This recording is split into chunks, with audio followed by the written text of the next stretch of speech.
Portland, Oregon hosted a bullet-free weekend. Let's see how that turned out. But before we do that, let me let you know we have a gun giveaway going on, happening right now. Absolutely free, but it ends really soon. So click the link in the description down below to learn which brand new gun you could win.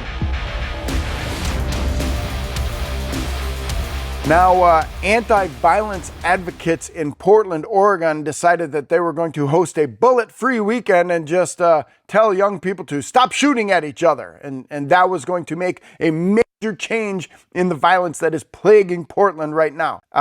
Yeah, there's a lot of violence happening in Portland, and often it's happening with young people from 15, 16, 17 years old who are engaged in violence. And some of these community advocates decided to come out and have a bullet-free weekend and just get together and tell kids not to shoot each other, and tell kids that if their friends say they're going to go shoot someone, they should tell someone about it. Do you remember what people said about Nancy Reagan many years ago when she had her Just Say No to Drugs campaign? That's kind of what this feels like.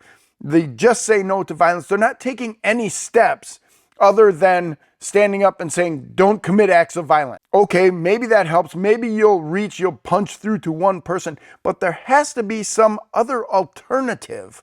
There has to be something that you offer people, some way to give them hope, some way to let them know that they don't have to turn to violence. They don't have to turn to crime. They have opportunity. Crime is not a result of guns being in the area. That's not what causes crime. What causes crime is hopelessness and a lack of opportunity. And unless we are ready to address hopelessness and to ask people to be responsible for their own behavior, and I don't mean just ask, I mean demand that personal responsibility is the key to living a happy and fulfilled life.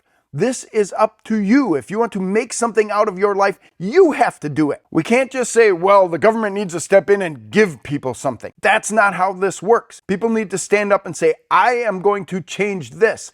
I no longer want this. And maybe there are some government programs that can help with opportunity. But until we provide opportunity, until we give people a level playing field and the opportunity to make something more out of their life, people might still decide to turn to violence. And having a street protest that just says, it's a bullet-free weekend, don't shoot each other, okay, I don't think that's really going to have a major impact.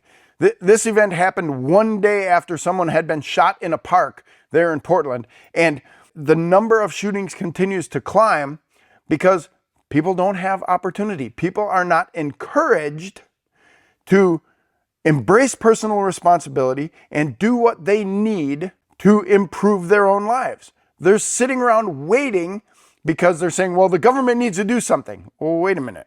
Somebody needs to do something, but maybe it's not the government. Maybe it's the person standing there in the mirror. What can I do today to improve things around here? And if a whole bunch of people started doing that, then maybe we wouldn't have to have these protests that just say, put down your guns. Because you know what? Guns don't cause crime. Guns can actually stop crime. That's why police officers have guns. Think about that for a minute. Guns can stop crime.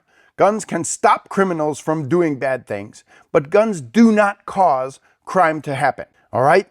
We're looking again at hopelessness and improving the lives of people. And you're not going to get that just by saying, this is a bullet-free weekend. Everyone come together and hug. Okay? Yes, we want people to come together and talk about stuff like this, but we can't just say we're waiting for the government to do something. We have to take action on our own. What are you going to do today to make your life better because it's your responsibility? Want to know the 3 biggest mistakes when carrying a handgun?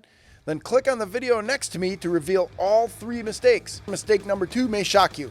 Everybody has their own cardinal rules for what they're going to do when they're carrying a gun. But right now, I'm going to give you 3 things that you must never do